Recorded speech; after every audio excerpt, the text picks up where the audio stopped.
ನಮಸ್ಕಾರ, ಸಿಟಿವಿ ನ್ಯೂಸ್ಗೆ ಸ್ವಾಗತ. ನಾನು ನಿರಂಜನ್ ಬಿ ದಾಸ್. ಮೊದಲಿಗೆ ಮುಖ್ಯಾಂಶಗಳು.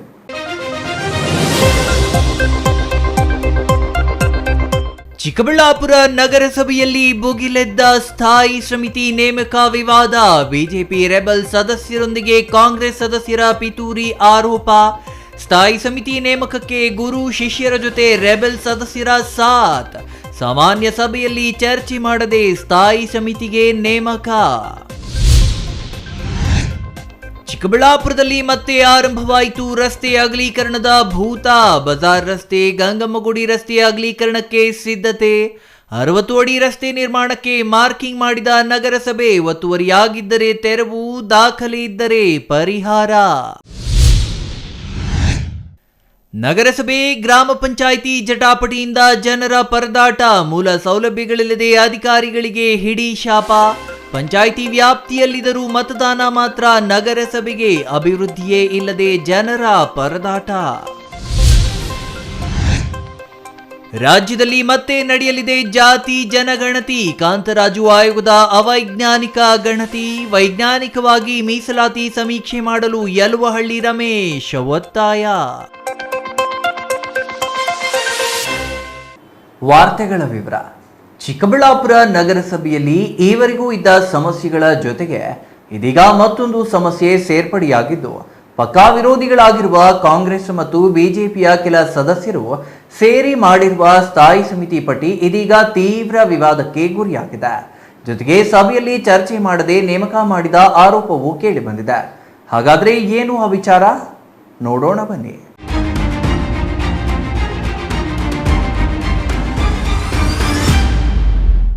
ಚಿಕ್ಕಬಳ್ಳಾಪುರ ನಗರಸಭೆಯಲ್ಲಿ ಕಳೆದ 1 ದಶಕಕ್ಕೂ ಹೆಚ್ಚು ಕಾಲದಿಂದ ಸ್ಥಾಯಿ ಸಮಿತಿ ನೇಮಕವೇ ಆಗಿಲ್ಲ. ಹಲವಾರು ಮಂದಿ ಸ್ಥಾಯಿ ಸಮಿತಿ ನೇಮಕಕ್ಕೆ ಹಲವು ಬಾರಿ ಆಗ್ರಹಿಸಿದ್ರು, ಉಪಯೋಗವೇ ಇರಲಿಲ್ಲ.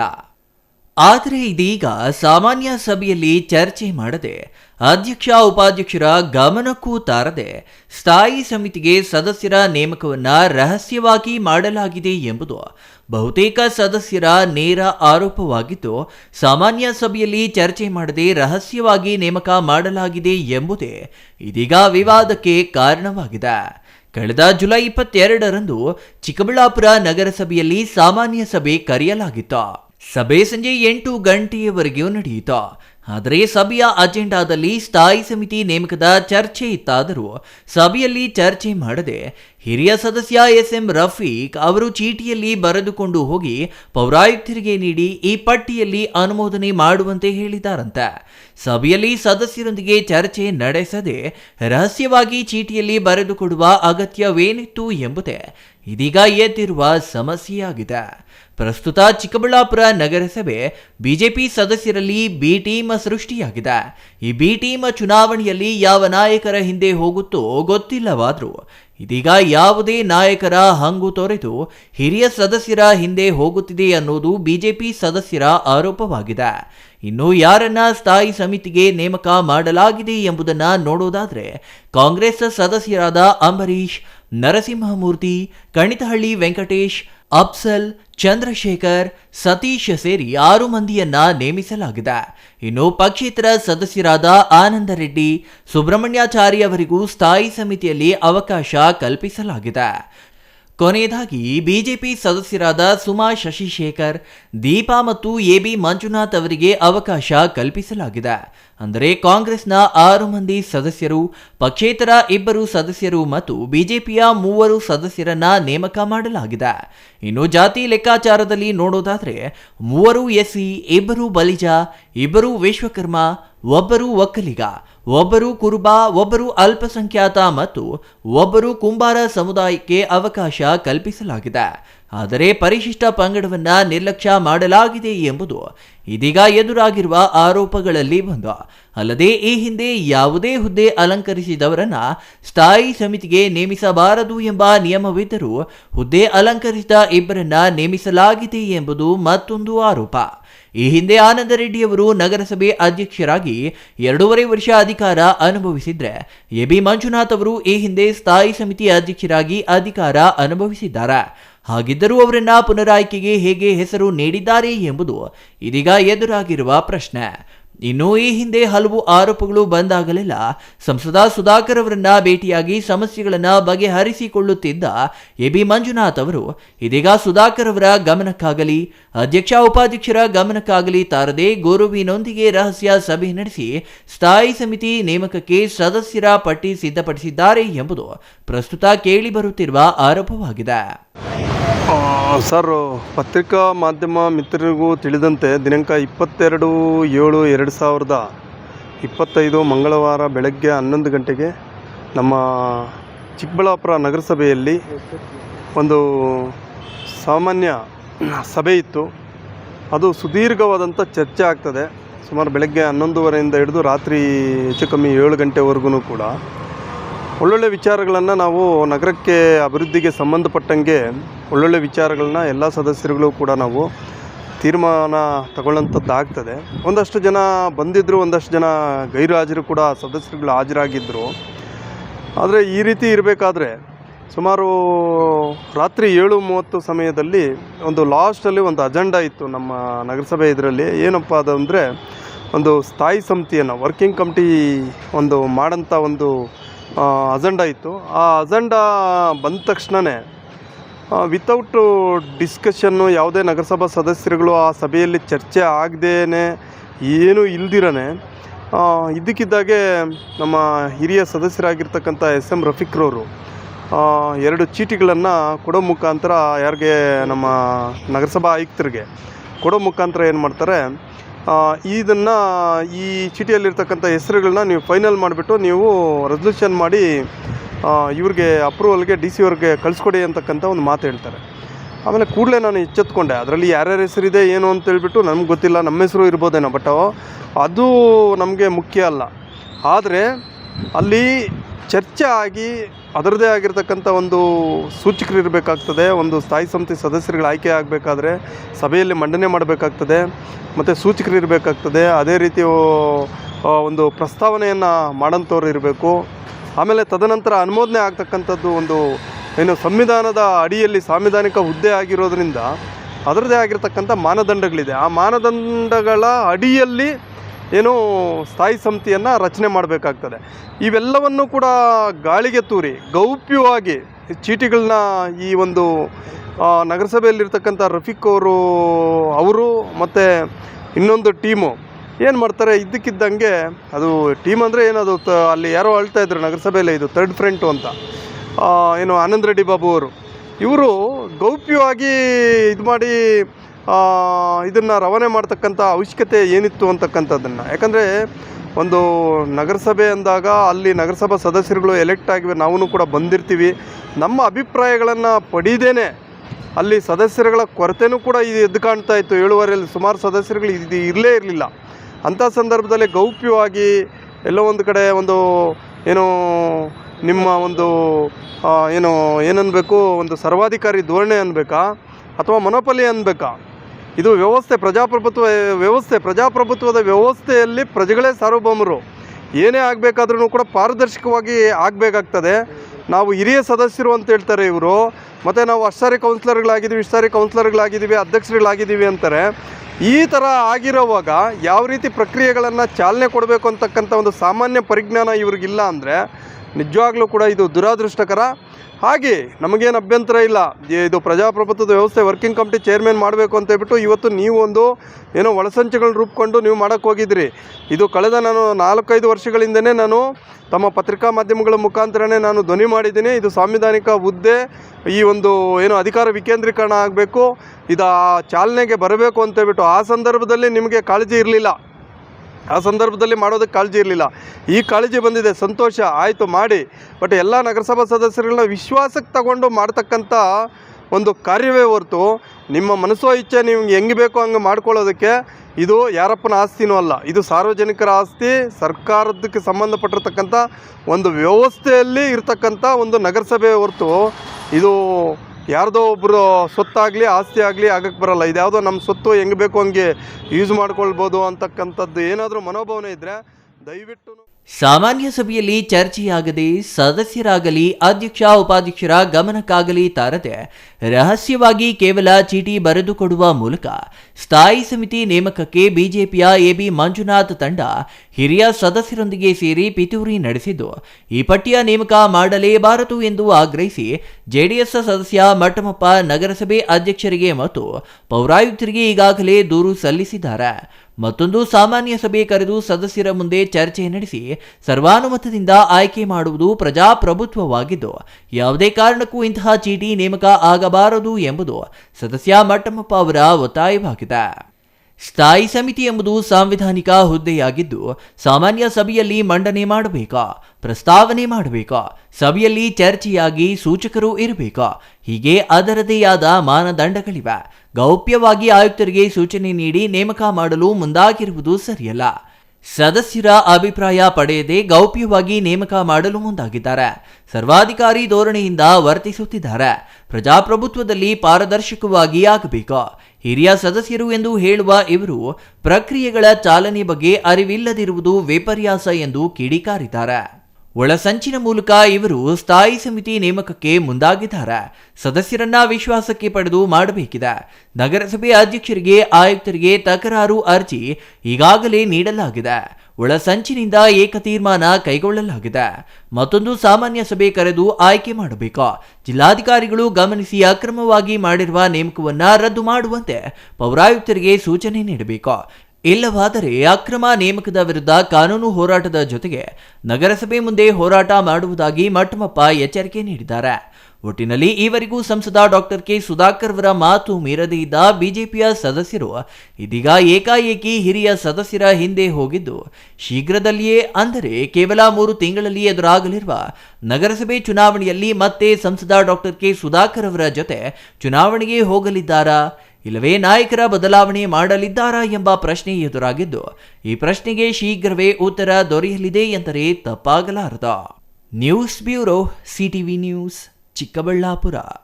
ಚಿಕ್ಕಬಳ್ಳಾಪುರ ನಗರದ ಪ್ರಮುಖ ವಾಣಿಜ್ಯ ರಸ್ತೆಗಳಿಂದ ಖ್ಯಾತಿ ಪಡೆದಿರುವ ಬಜಾರ್ ರಸ್ತೆ ಮತ್ತು ಗಂಗಮ್ಮಗುಡಿ ರಸ್ತೆ ಅಗಲೀಕರಣದ ಭೂತ ಮತ್ತೆ ಎದ್ದು ಕೂತಿದೆ. ಆಗಾಗ ಬಂದು ಬೆದರಿಸಿ ಹೋಗುವ ಈ ಭೂತ ಇದೀಗ ಮತ್ತೆ ಬಂದಿದ್ದು ಈಗಲಾದರೂ ರಸ್ತೆ ಅಗಲೀಕರಣ ಆಗಲಿದೆಯಾ, ಇಲ್ಲವೇ ಕೇವಲ ಬೆದರಿಸಲು ಮಾತ್ರ ಸೀಮಿತವಾಗಲಿದೆಯಾ ಎಂಬ ಪ್ರಶ್ನೆ ಈಗ ಎದುರಾಗಿದೆ.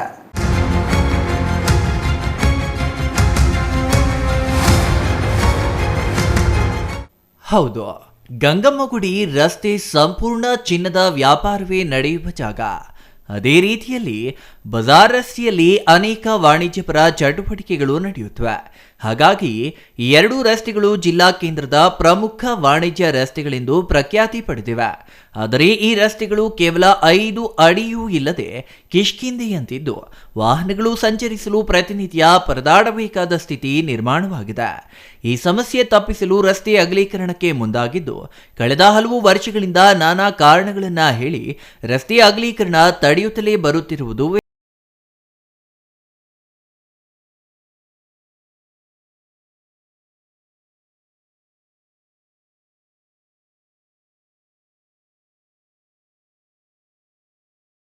ಹಲವು ದಿನಗಳಿಂದ ಮೌನವಾಗಿದ್ದ ನಗರಸಭೆ ಇದೀಗ ಇಂದು ಬಜಾರ್ ರಸ್ತೆ ಮತ್ತು ಗಂಗಮ್ಮಗುಡಿ ರಸ್ತೆ ಅಳತೆಗೆ ಮುಂದಾಗಿದೆ. ಬಜಾರ್ ರಸ್ತೆಯ ಬಲಮುರಿ ವೃತ್ತದಿಂದ ಟೌನ್ ಹಾಲ್ ವೃತ್ತದವರೆಗೆ ಮತ್ತು ಗಂಗಮ್ಮಗುಡಿ ರಸ್ತೆ ಟೌನ್ ಹಾಲ್ ವೃತ್ತದಿಂದ ಡಿವೈಎಸ್ಪಿ ವೃತ್ತದವರೆಗೂ ಮಾರ್ಕಿಂಗ್ ಮಾಡಲು ನಗರಸಭೆ ಮುಂದಾಗಿದೆ. ರಸ್ತೆಯ ಮಧ್ಯಭಾಗದಿಂದ 2 ಬದಿ 30 ಅಡಿ ರಸ್ತೆ ನಿರ್ಮಾಣಕ್ಕೆ ನಗರಸಭೆ ಮುಂದಾಗಿದ್ದು ಇದು ಸಾಧ್ಯವಾದರೆ ಬಜಾರ್ ರಸ್ತೆ ಮತ್ತು ಗಂಗಮ್ಮಗುಡಿ ರಸ್ತೆಗಳು 60 ಅಡಿ ರಸ್ತೆಗಳಾಗಲಿದ್ದು ಈ ರಸ್ತೆಗಳಲ್ಲಿರುವ ಸಮಸ್ಯೆಗೆ ಪರಿಹಾರ ಸಿಗಲಿದೆ. ಇನ್ನು ಈ ಕುರಿತು ಮಾತನಾಡಿದ ನಗರಸಭೆ ಪೌರಾಯುಕ್ತ ಮನ್ಸೂರ್ ಅಲಿ, ಬಜಾರ್ ರಸ್ತೆ ಮತ್ತು ಗಂಗಮ್ಮಗುಡಿ ರಸ್ತೆ ಪ್ರಮುಖ ರಸ್ತೆಗಳ ವಾಣಿಜ್ಯವಾಗಿ ಅಭಿವೃದ್ಧಿ ಹೊಂದಿದ ರಸ್ತೆಗಳಾಗಿದ್ದು ಪ್ರತಿನಿತ್ಯ ಹೆಚ್ಚು ವಹಿವಾಟು ನಡೆಯುವ ರಸ್ತೆಗಳಾಗಿವೆ. ಈ 2 ರಸ್ತೆ ಅಗಲೀಕರಣ ಮಾಡಬೇಕೆಂಬ ಬೇಡಿಕೆ ತುಂಬಾ ದಿನಗಳಿಂದ ಇದೆ. ರಸ್ತೆ ಅಗಲೀಕರಣದ ಬಗ್ಗೆ ಶಾಸಕರು ಸೂಚನೆ ನೀಡಿದ್ದಾರೆ. ಅಲ್ಲದೆ ಇತ್ತೀಚೆಗೆ ನಡೆದ ಸಾಮಾನ್ಯ ಸಭೆಯಲ್ಲಿಯೂ ರಸ್ತೆ ಅಗಲೀಕರಣದ ಬಗ್ಗೆ ನಿರ್ಣಯ ಕೈಗೊಳ್ಳಲಾಗಿದೆ. ರಸ್ತೆ ತುಂಬಾ ಕಿರಿದಾಗಿದೆ. ಇದೀಗ ಮಧ್ಯ ರಸ್ತೆಯಿಂದ 60 ಅಡಿಗೆ ಮಾರ್ಕ್ ಮಾಡಲಾಗಿದೆ. ನಗರಸಭೆ ಜಾಗವನ್ನ ಒತ್ತುವರಿ ಮಾಡಿಕೊಂಡಿದ್ದರೆ ತೆರವು ಮಾಡಲಾಗುತ್ತದೆ. ರಸ್ತೆ ವ್ಯಾಪ್ತಿ ಹೊರತುಪಡಿಸಿ ಕಟ್ಟಡ ಮಾರ್ಜಿನ್ ಬಿಟ್ಟು ಕಟ್ಟಡ ನಿರ್ಮಾಣ ಮಾಡಬೇಕು ಎಂಬುದು ನಿಯಮ. ಕಟ್ಟಡ ಪರವಾನಗಿ ಪಡೆಯಬೇಕು. ಸೆಟ್ ಬ್ಯಾಕ್ ಬಿಟ್ಟು ಕಟ್ಟಡ ನಿರ್ಮಾಣ ಮಾಡಬೇಕು. ಕಟ್ಟಡ ಸರಿಯಾಗಿದ್ದರೆ ಅಂತಹವರಿಗೆ ಪರಿಹಾರ ನೀಡುವ ಕುರಿತು ಚರ್ಚೆ ನಡೆಸಲಾಗುತ್ತದೆ. ಇಲ್ಲವಾದರೆ ಅಂತಹ ಕಟ್ಟಡಗಳನ್ನು ನಗರಸಭೆ ಜಾಗ ಒತ್ತುವರಿ ಮಾಡಿಕೊಂಡ ಕಟ್ಟಡಗಳೆಂದು ಪರಿಗಣಿಸಿ ಒತ್ತುವರಿ ತೆರವುಗೊಳಿಸಲಾಗುವುದು ಎಂದರು. ಬಜಾರ್ ರಸ್ತೆಯಲ್ಲಿ ಪ್ರಸ್ತುತ 2 ಮಹಡಿ ನಿರ್ಮಾಣ ಮಾಡಲು ಅವಕಾಶವಿದೆ. ಮುಂದಿನ ದಿನಗಳಲ್ಲಿ 4 ಮಹಡಿ ನಿರ್ಮಾಣಕ್ಕೆ ಅನುಮತಿ ನೀಡುವ ಬಗ್ಗೆಯೂ ಚರ್ಚೆ ನಡೆಸಲಾಗುವುದು. ಮೊದಲು ಮಾರ್ಕಿಂಗ್ ಮಾಡಿ ದಾಖಲೆ ಪರಿಶೀಲಿಸಿ ಒತ್ತುವರಿಯಾಗಿದ್ದರೆ ತೆರವು ಮಾಡಲಾಗುವುದು. ಎಲ್ಲವೂ ಸರಿ ಇದ್ದರೆ ಪರಿಹಾರದ ಬಗ್ಗೆ ಚಿಂತನೆ ನಡೆಸಲಾಗುವುದು. ಆದರೆ 2 ರಸ್ತೆಗಳ ಅಗಲೀಕರಣ ನಡೆಸಲಾಗುವುದು ಎಂದರು. 2 ರಸ್ತೆಗಳ ಅಭಿವೃದ್ಧಿ ಕೈಗೊಳ್ಳಲು ಅಗತ್ಯ ಸಿದ್ಧತೆಗೆ 6 ತಿಂಗಳು ಕಾಲಾವಕಾಶ ಅಗತ್ಯವಿದೆ. ಸಿದ್ಧತೆಗಳನ್ನು ಕೈಗೊಂಡು ಹಂತ ಹಂತವಾಗಿ ಅಭಿವೃದ್ಧಿ ಮಾಡಲಾಗುವುದು. 2 ರಸ್ತೆಗಳ ಅಭಿವೃದ್ಧಿಗೆ 8 ಕೋಟಿ ಅನುದಾನದ ಅಗತ್ಯವಿದೆ. 2 ರಸ್ತೆಗಳ ಅಭಿವೃದ್ಧಿಯಾದರೆ ಮುಂದಿನ 50 ವರ್ಷ ದೃಷ್ಟಿಯಲ್ಲಿಟ್ಟುಕೊಂಡು ಅಭಿವೃದ್ಧಿ ಪಡಿಸಲಾಗುವುದು. ಹಾಗಾಗಿ ಶತಾಯಗತಾಯ 2 ರಸ್ತೆಗಳ ಅಭಿವೃದ್ಧಿ ನಡೆಯಲಿದೆ ಎಂದು ಪೌರಾಯುಕ್ತರು ವಿಶ್ವಾಸ ವ್ಯಕ್ತಪಡಿಸಿದ್ದಾರೆ. ಚಿಕ್ಕಬಳ್ಳಾಪುರ ನಗರದಲ್ಲಿ ಬಜಾರ್ ರಸ್ತೆ ಮತ್ತು ಗಂಗಮ್ಮಗುಡಿ ರಸ್ತೆ ಏನಿದ್ದಾವೆ, ಇದು ಅತ್ಯಂತ ಪ್ರಮುಖವಾದ ರಸ್ತೆಗಳಾಗಿದ್ದಾವೆ. ಇಲ್ಲಿ ನಮ್ಮ ನಗರಸಭೆ ಕಚೇರಿ ಸಹ ಇದೇ ರಸ್ತೆಯಲ್ಲಿ. ಅದಲ್ಲದೆ ವಾಣಿಜ್ಯವಾಗಿ ಕಮರ್ಷಿಯಲಿ ತುಂಬ ಡೆವಲಪ್ ಆಗಿರ್ತಕ್ಕಂಥ ರಸ್ತೆ. ತುಂಬ ಜನ ವ್ಯಾಪಾರಸ್ಥರಿದ್ದಾರೆ, ತುಂಬ ಜನ ಗ್ರಾಹಕರು ಇಲ್ಲೆಲ್ಲ ಓಡಾಡ್ತಾ ಇರ್ತಾರೆ. ದಿನ ಟ್ರಾಫಿಕ್ ಎಲ್ಲ ನೀವು ನೋಡ್ತಾ ಇದ್ದೀರಾ. ತುಂಬ ಬಹುದಿನದ ಬೇಡಿಕೆ ಇದು ಅಗಲೀಕರಣ ಆಗಬೇಕು, ಇದೊಂದು ಸುವ್ಯವಸ್ಥಿತವಾದ ರಸ್ತೆ ಆಗಬೇಕಂತ ಇತ್ತು. ಈ ಹಿಂದಿಂದಲೂ ಸಹ ಸಾಕಷ್ಟು ಪ್ರಯತ್ನಗಳು ನಡ್ಕೊಂಡು ಬರ್ತಾ ಇದ್ದೇವೆ. ಆದರೆ ಇತ್ತೀಚೆಗೆ ನಮ್ಮ ಸರ್ಕಾರದಿಂದ ಅನುದಾನದ ಲಭ್ಯತೆ ಎಲ್ಲ ಇರೋದರಿಂದ ಈ ಕುರಿತು ಪರಿಶೀಲನೆ ಮಾಡಿ ಕ್ರಮ ಕೈಗೊಳ್ಳಿ ಅಂತ ಮಾನ್ಯ ಶಾಸಕರು ಸಹ ತಿಳಿಸಿದರು. ಅದಲ್ಲದೆ ನಮ್ಮ ನಗರಸಭೆ 22ನೇ ತಾರೀಕು ಸಾಮಾನ್ಯ ಸಭೆ ನಡೀತು. ಅದರಲ್ಲೂ ಸಹ ನಾವು ಚರ್ಚೆ ಮಾಡಿ ಈ ಒಂದು ರಸ್ತೆಯನ್ನು ಅಗಲೀಕರಣ ಮಾಡಬೇಕಂತ ಹೇಳಿಬಿಟ್ಟು ಒಂದು ನಿರ್ಣಯವನ್ನು ಕೈಗೊಂಡಿದ್ದೇವೆ. ಇದು ಹೇಳಬೇಕಂದ್ರೆ ಬಜಾರ್ ರಸ್ತೆ ಏನಿದೆ ಅದು ಆರಂಭದಲ್ಲಿ ಏನು ನಮ್ಮ BB ರಸ್ತೆಗೆ ಹೊಂದ್ಕೊಂಡಂಗೆ ಸುಮಾರು 60 ಅಡಿ 18 ಮೀಟ್ರ್ ರಸ್ತೆ ಇದೆ. ಬರ್ತಾ ಅದು ಸುಮಾರು ಒಂದು 8ರಿಂದ 9 ಮೀಟ್ರಿಗೆ ರೆಡ್ಯೂಸ್ ನ್ಯಾರೋ ಆಗ್ತಾ ಹೋಗಿದೆ. ಈ ರಸ್ತೆ ಯಾಕೆ ಈ ಥರ ಕಡಿಮೆ ಆಗ್ತಾ ಹೋಗಿದೆ ಅನ್ನೋದನ್ನು ನಾವು ಮೊದಲು ಪರಿಶೀಲನೆ ಮಾಡಬೇಕಾಗುತ್ತೆ. ಹಾಗಾಗಿ ಮೊದಲು ನಾವು ಮಾರ್ಕಿಂಗ್ ಮಾಡ್ತಾಯಿದ್ದೀವಿ. ಮಧ್ಯ ರಸ್ತೆಯಿಂದ ಮಾರ್ಕ್ ಮಾಡಿ 2 ಕಡೆ 60 ಅಡಿಗೆ ಎಲ್ಲಿ ಬರುತ್ತೆ ಅಂತ ಮಾರ್ಕ್ ಮಾಡ್ತಾಯಿದ್ದೀವಿ. ಅದು ಫಸ್ಟ್ ಪರಿಶೀಲನೆ ಮಾಡ್ತೀವಿ. ಏನಾದರೂ ಎನ್ಕ್ರೋಚ್ಮೆಂಟ್ ಆಗಿ ನಗರಸಭೆ ಜಾಗ ಏನಾದ್ರು ಇದೆಯಾ, ಮುಂದೆ ಬಂದು ಬಿಲ್ಡಿಂಗ್ ಕಟ್ಕೊಂಡಿದ್ದಾರೆ ಅನ್ನೋದನ್ನು ಪರಿಶೀಲನೆ ಮಾಡಬೇಕಾಗುತ್ತೆ. ಹಾಗೇನಾದರೂ ನಗರಸಭೆ ಜಾಗ ಇದ್ದು ಎನ್ಕ್ರೋಚ್ಮೆಂಟ್ ಆಗಿದ್ದರೆ ನಾವು ಅದನ್ನು ಇಮಿಡಿಯೇಟ್ ಆ್ಯಕ್ಷನ್ ತೊಗೊಂಡು ಅದು ತೆರವುಗೊಳಿಸೋಕ್ಕೆ ಪ್ರಯತ್ನ ಮಾಡ್ತೀವಿ. ಎರಡನೇದಾಗಿ ಯಾವುದೇ ಒಂದು ಖಾಸಗಿ ಬಿಲ್ಡಿಂಗ್ ಕಟ್ಟಬೇಕಾದ್ರೆ ಒಂದು ರಸ್ತೆಯಲ್ಲಿ ರಸ್ತೆ ಮಾರ್ಜಿನ್ ಬರುತ್ತೆ, ರೋಡ್ ಮಾರ್ಜಿನ್ ಇರುತ್ತೆ. ರೋಡ್ ಮಾರ್ಜಿನ್ ನಂತರ ಅವ್ರ ಜಾಗದಲ್ಲೂ ಸಹ ಅವರು ಬಿಲ್ಡಿಂಗ್ ಮಾರ್ಜಿನನ್ನು ಬಿಟ್ಟು ಕಟ್ಟಬೇಕಾಗುತ್ತೆ. ಪಾರ್ಕಿಂಗ್ ಇರ್ಬೋದು, ರಸ್ತೆ ಅಗಲೀಕರಣಕ್ಕಾಗಿ ಅದು ಮಾರ್ಕ್ ಇರುತ್ತೆ. ಈ ಮಾರ್ಕ್ ನಂತರ ಕಟ್ಟಬೇಕಂತ ಹೇಳಿಬಿಟ್ಟು ಆ ಮಾರ್ಕನ್ನು ಬಿಟ್ಟು ಅವರು ಬಿಲ್ಡಿಂಗ್ ಕಟ್ಟಬೇಕಾಗುತ್ತೆ. ಮೊದಲನೇದಾಗಿ ಬಿಲ್ಡಿಂಗ್ ಪರ್ಮಿಷನ್ ತೊಗೊಬೇಕು ಮತ್ತು ಬಿಲ್ಡಿಂಗ್ ಮಾರ್ಜಿನನ್ನು ಬಿಟ್ಟು ಕಟ್ಟಬೇಕಾಗುತ್ತೆ. ಮತ್ತು 2 ಕಡೆ ಅವರು ನಮ್ಮ ಸೆಟ್ ಬ್ಯಾಕನ್ನು ಬಿಟ್ಟು ಕಟ್ಟಬೇಕಾಗುತ್ತೆ. ಅದೇನಾದರೂ ವೈಲೇಷನ್ ಆಗಿದ್ರೆ ಅದ್ರ ಮೇಲೆ ನಾವು ಕ್ರಮ ಕೈಗೊಂಡು ಅದನ್ನು ತೆರವುಗೊಳಿಸೋಕ್ಕೆ ಪ್ರಯತ್ನ ಮಾಡ್ತೀವಿ. ಎಲ್ಲ ರೀತಿಯಿಂದಲೂ ಅವ್ರ ಬಿಲ್ಡಿಂಗ್ ಸರಿ ಇದೆ, ಯಾವುದೇ ರೀತಿ ವೈಲೇಷನ್ ಆಗಿಲ್ಲ ಅಂತೇಳಿದರೆ ಅವ್ರ ಜೊತೆ ಅಮಿಕೇಬಲಿ ಕುಂತು ನಾವು ಕಾಂಪನ್ಸೇಷನ್ ಕೊಡೋದು ಮತ್ತೊಂದು ಆ ಥರ ಪ್ರಯತ್ನ ಮಾಡ್ತೀವಿ. ಅದಲ್ಲದೆ ಈಗ TDR ಅಂತ ಒಂದಿದೆ, ಟ್ರಾನ್ಸ್ಫರಬಲ್ ಡೆವಲಪ್ಮೆಂಟ್ ರೈಟ್ಸ್ ಅಂತ ಹೇಳ್ಬಿಟ್ಟು TDR. ಅದರಿಂದ ಏನಾಗುತ್ತೆ, ಫಾರ್ ಎಕ್ಸಾಂಪಲ್ ನಿಮ್ಮ ಬಜಾರ್ ರಸ್ತೆಯಲ್ಲಿ ನಮ್ಮ FAR ಪ್ರಕಾರ 2 ಫ್ಲೋರ್ ಕಟ್ಟೋಕ್ಕೆ ಅವಕಾಶ ಇರುತ್ತೆ. ನಾವು TDR ಅವ್ರ ಜಾಗ ತೊಗೊಳ್ತಾ ಇರೋಂದರೆ ಅಡಿಷನಲ್ 2 ಫ್ಲೋರ್ ಕಟ್ಟೋಕ್ಕೂ ಸಹ ನಾವು ದೊಡ್ಡ ಸಿಟಿಗಳಲ್ಲಿದೆ, ಬ್ಯಾಂಗ್ಳೂರು ಇರ್ಬೋದು, ಮ್ಯಾಂಗ್ಳೂರು ಇರ್ಬೋದು, ಬಳ್ಳಾರಿ, ಹುಬ್ಳಿ, ಧಾರವಾಡ ಇಂಥ ದೊಡ್ಡ ಸಿಟಿಗಳಿಗೆ ಕೊಟ್ಟಿದ್ದಾರೆ. ನಮ್ಮ ಬೆಂಗಳೂರಿಗೆ ತುಂಬ ಹತ್ತಿರ ಇರೋದ್ರಿಂದ ಈ ಸಿಟಿಗೂ ಸಹ TDR ಪಡ್ಕೊಳ್ಳೋದ್ರಿಂದ 2 ಫ್ಲೋರ್ ಕಟ್ಟೋ ಬದಲು ಅವ್ರು 4 ಫ್ಲೋರ್ ಕಟ್ಬೋದು. ಆ ಥರ ಅನುಮತಿ ಕೊಡೋದು ಮತ್ತು ಬಿಲ್ಡಿಂಗ್ ಪರ್ಮಿಷನ್ ಕೊಡೋದ್ರಲ್ಲಿ ಅವ್ರು ಫೀಸ್ ಕನ್ಸೆಷನ್ ಕೊಡೋದು, ಈ ರೀತಿ ಅಮಿಕೇಬಲಿ ಅವ್ರಿಗೂ ಅನುಕೂಲ ಆಗಂಗೆ, ಗ್ರಾಹಕರಿಗೂ ತೊಂದರೆ ಆಗಬಾರ್ದು, ನಮಗೂ ತೊಂದರೆ ಆಗದಿದ್ದಂಗೆ ಒಂದು ಕುಂತ ಸಭೆ ಮಾಡಿ ನಾವು ಹಂತವಾಗಿ ಇದನ್ನು ಇಂಪ್ಲಿಮೆಂಟ್ ಮಾಡ್ತೀವಿ. ಇಲ್ಲ, ಈಗ ಫಸ್ಟ್ ಮಾರ್ಕಿಂಗ್ ನಡೆಯುದು ಸರ್. ಮಾರ್ಕಿಂಗ್ ಆದ ನಂತರ ರೆಕಾರ್ಡ್ಸ್ ಚೆಕ್ ಮಾಡ್ತೀವಿ. ರೆಕಾರ್ಡ್ ಚೆಕ್ ಮಾಡಿ ಒತ್ತುವರಿ ಆಗಿದ್ದರೆ ಅದನ್ನು ನೋಟಿಸ್ ಕೊಟ್ಟು ತೆರವುಗೊಳಿಸ್ತೀವಿ. ಒತ್ತುವರಿ ಆಗಿಲ್ಲ ಅಂತೇಳಿದರೆ ನಾನು ಹೇಳಿದ್ನಲ್ಲ, ಈ ರೀತಿ ನಮ್ಮ ಎಲ್ಲ ಕಾನೂನು ರೀತಿ ಅವ್ರ ಬಿಲ್ಡಿಂಗ್ ಸರಿ ಇದೆಯಾ, ಪರ್ಮಿಷನ್ ತೊಗೊಂಡು ಕಟ್ಟಿದ್ದಾರಾ, ಲೀಗಲ್ ಇದೆಯಾ ನೋಡ್ತೀವಿ. ಲೀಗಲ್ ಇಲ್ಲ ಅಂತೇಳಿದರೆ ನಾವು ಅವ್ರಿಗೆಲ್ಲ ಒಂದು ನೋಟಿಸ್ ಕೊಡ್ತೀವಿ, ನೀವು ಬಿಲ್ಡಿಂಗ್ ಪರ್ಮಿಷನ್ ಕೊಡಿ, ನೀವು ಯಾವ ರೀತಿ ಪ್ಲಾನ್ ಪ್ರಕಾರ ಕಟ್ಟಿದ್ದೀರೋ ಇಲ್ವೋ ಅಂತ ಹೇಳ್ಬಿಟ್ಟು. ಅದಕ್ಕೂ ಸಹ ಎಲ್ಲ ಸರಿ ಇದ್ದರೆ ಅದಾದ ನಂತರ ಏನು ಅವ್ರಿಗೆ ಕಾಂಪನ್ಸೇಷನ್ ಕೊಡೋದು, ಮತ್ತು ಇದು ಹೇಳಿದ್ನಲ್ಲ TDR ಕೊಡೋದು, 2 ಫ್ಲೋರ್ ಕಟ್ಟೋಬೋದು, 4 ಫ್ಲೋರ್ ಕಟ್ಕೊಬೋದು, ಆ ಥರ ಅವ್ರಿಗೆ ಅನುಮತಿ ಕೊಟ್ಟು ನಾವು. Thoudanahalli Ramesh, CTV news, Chikkaballapur.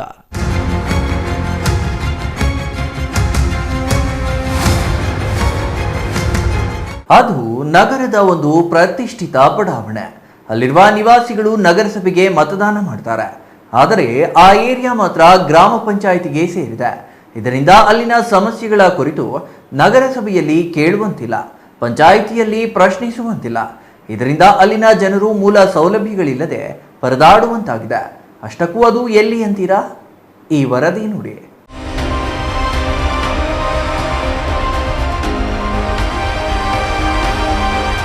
ಇದು ಚಿಕ್ಕಬಳ್ಳಾಪುರ ನಗರದ ಎಚ್.ಎಸ್. ಗಾರ್ಡನ್ನಲ್ಲಿರುವ ವಿನಾಯಕ ಬಡಾವಣೆ. ಈ ಬಡಾವಣೆಯ ನಿವಾಸಿಗಳು ಚಿಕ್ಕಬಳ್ಳಾಪುರ ನಗರಸಭೆ ಪ್ರತಿನಿಧಿಗಳಿಗೆ ಮತ ಚಲಾಯಿಸುತ್ತಾರೆ. ಆದರೆ ಇದು ನಗರಸಭೆ ವ್ಯಾಪ್ತಿಗೆ ಸೇರಿಲ್ಲ. ಇಲ್ಲಿನ ನಿವಾಸಿಗಳು ಚಿಕ್ಕಬಳ್ಳಾಪುರ ತಾಲೂಕಿನ ಅಗಲಗುರ್ಕಿ ಗ್ರಾಮ ಪಂಚಾಯಿತಿಗೆ ಆಸ್ತಿ ತೆರಿಗೆ ಪಾವತಿ ಮಾಡುತ್ತಾರೆ. ಅಂದರೆ ಮತ ನೀಡೋದು ನಗರಸಭೆಗೆ, ಕಂದಾಯ ಪಾವತಿ ಮಾಡೋದು ಗ್ರಾಮ ಪಂಚಾಯಿತಿಗೆ. ಹಾಗಾದರೆ ಇಲ್ಲಿ ಅಭಿವೃದ್ಧಿ ಮಾಡೋರು ಯಾರು ಎಂಬ ಪ್ರಶ್ನೆಗೆ ಉತ್ತರ ಸಿಕ್ಕಿಲ್ಲ. ಇದರಿಂದ ಈ ಬಡಾವಣೆಯಲ್ಲಿ ಕುಡಿಯುವ ನೀರು, ರಸ್ತೆ, ಬೀದಿ ದೀಪ, ಸ್ವಚ್ಛತೆ ಸೇರಿದಂತೆ ಯಾವುದೇ ಮೂಲ ಸೌಕರ್ಯಗಳಿಲ್ಲ. ಅಂತ ಇದು ಚಿಕ್ಕಬಳ್ಳಾಪುರ 22ನೇ ವಾರ್ಡು ವಿನಾಯಕ ಲೇಔಟಲ್ಲಿ ನಾವು ಹುಟ್ಟಿದಾಗಿಂದನೂ ಇಲ್ಲೇ ಇರೋದೆ. ಮತ್ತು ರೋಡು ಇಲ್ಲಿ ಏನು ಚೆನ್ನಾಗಿಲ್ಲ. ಮಳೆ ಬಂದರೆ ಅಂತೂ ಓಡಾಡೋಕ್ಕೂ ಆಗೋದಿಲ್ಲ. ಮತ್ತು ನೀರೆಲ್ಲ ತುಂಬ್ಕೊಂಡ್ಬಿಡ್ತವೆ, ಹಾವುಗಳು ಎಲ್ಲ ಓಡಾಡ್ತಾ ಇರ್ತವೆ, ಮಕ್ಕಳೆಲ್ಲ ಇರ್ತಾರೆ. ಮತ್ತು ಮಳೆ ಬಂದರೆ ಇದ್ದಿದ್ದು ಓಡಾಡೋಕ್ಕಂತೂ ಆಗೋದೇ ಇಲ್ಲ. ಮತ್ತು ಕರೆಂಟ್ ಇಲ್ಲ. ನೈಟಲ್ಲಿ ಫುಲ್ಲು ಕತ್ಲಿರುತ್ತೆ, ಓಡಾಡೋಕ್ಕೂ ಗಾಡಿಗಳು ಏನು ಬರೋದಕ್ಕೆ ಆಗೋದಿಲ್ಲ. ಅಧಿಕಾರಿಗಳು ಕೇಳಿದ್ರೆ, ನಗರಸಭೆಗೆ ಹೋಗಿ ಕೇಳಿದರೆ ಅಲ್ಲಿ ಓಟ್ ಹಾಕ್ಸ್ಕೊತಾರೆ ಅಷ್ಟೇ. ಇಲ್ಲಿ ಸೇರಿಲ್ಲ ಅಂತ ಹೇಳ್ತಾರೆ, ಪಂಚಾಯತಿಗೆ ಸೇರಿದೆ ಅಂತ ಹೇಳ್ತಾರೆ. ಅಲ್ಲೋಗಿ ಕೇಳಿದರೆ ಮಾಡ್ತೀರಿ ಅಂತ ಹೇಳ್ತಾರೆ, ಆದರೆ ಬಟ್ ಮಾಡಲ್ಲ. ಮತ್ತು ಏನು ಮಾಡಬೇಕು ಅಂತಲೂ ಗೊತ್ತಿಲ್ಲ ನಮಗೆ. ಆದರೆ ನಾವು ಚಿಕ್ಕಬಳ್ಳಾಪುರ ಟೌನಲ್ಲಿ ಇರೋ ಥರನೇ ಇಲ್ಲ, ಎಲ್ಲೋ ಹಳ್ಳಿಯಲ್ಲಿ ಇರೋ ಥರನೇ ಫೀಲ್ ಆಗುತ್ತೆ ನಮಗೆಲ್ಲನೂ.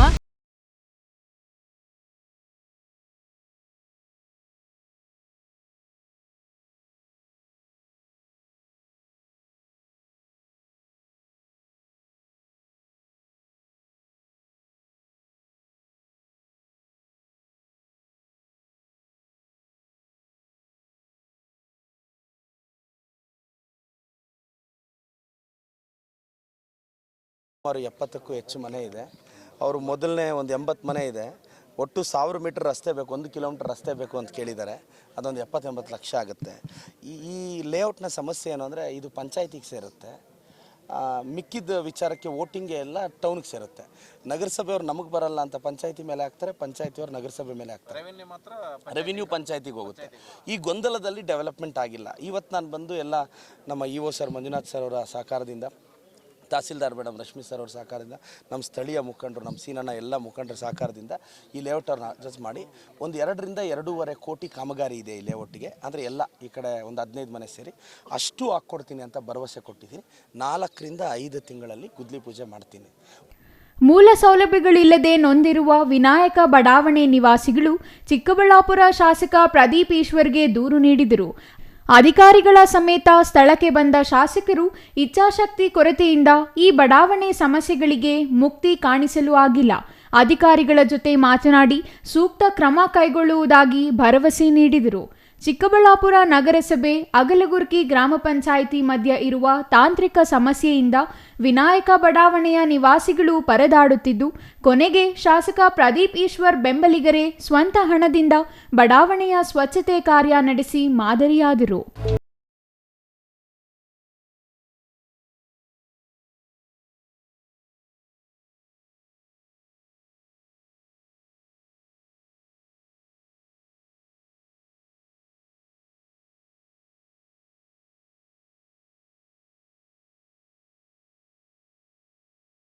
ಇಲ್ಲಿ 6 ಇಯರ್ಸಿಂದ ಇಲ್ಲಿದ್ದೀರಿ ನಾವು.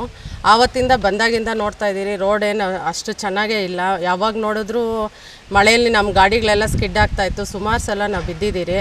ಯಾವ ರೋಡು ಚೆನ್ನಾಗಿರಲಿಲ್ಲ. ಇವಾಗ ಮೊನ್ನೆ ರೀಸೆಂಟಾಗಿ ಪ್ರದೀಪ್ ಈಶ್ವರ್ ಅವ್ರು ಬಂದಿದ್ದರು. ಅವ್ರು ಬಂದು ಮಾಡಿಸ್ಕೊಡ್ತೀನಿ ಅಂತ ಹೇಳಿದ್ದಾರೆ. ಮಾಡಿಸ್ಕೊಟ್ಟ ನೆಕ್ಸ್ಟ್ ಡೇಯಿಂದನೇ ಎಲ್ಲ ವರ್ಕೆಲ್ಲ ಪ್ರೋಸೆಸ್ ಸ್ಟಾರ್ಟ್ ಆಗಿದೆ, ಇಲ್ಲಿ ನಡೀತಾ ಇದೆ. ಇವಾಗ ನೋಡಬೇಕು ಮುಂದೆ ಏನು ಅಂತ. ದಿನನಿತ್ಯ ಇದೆ. ಮಳೆ ಬಂದರೆ ತುಂಬ ಪ್ರಾಬ್ಲಮ್ಮು ಸರ್. ಮಳೆ ಬಂದಾಗ ತುಂಬ ಪ್ರಾಬ್ಲಮ್ಮು, ಓಡಾಡೋಕ್ಕಾಗಲ್ಲ, ನೀರು ಫೆಸಿಲಿಟೀಸ್ ಇಲ್ಲ, ಚರಂಡಿಗಳು ಎಲ್ಲಿಂದ ಅಲ್ಲೇ ಮುಚ್ಕೊಂಡಿದ್ದಾವೆ, ತುಂಬ ತೊಂದರೆ ಆಗ್ತಿತ್ತು. ತೌಡನಹಳ್ಳಿ ರಮೇಶ್, CTV ನ್ಯೂಸ್, ಚಿಕ್ಕ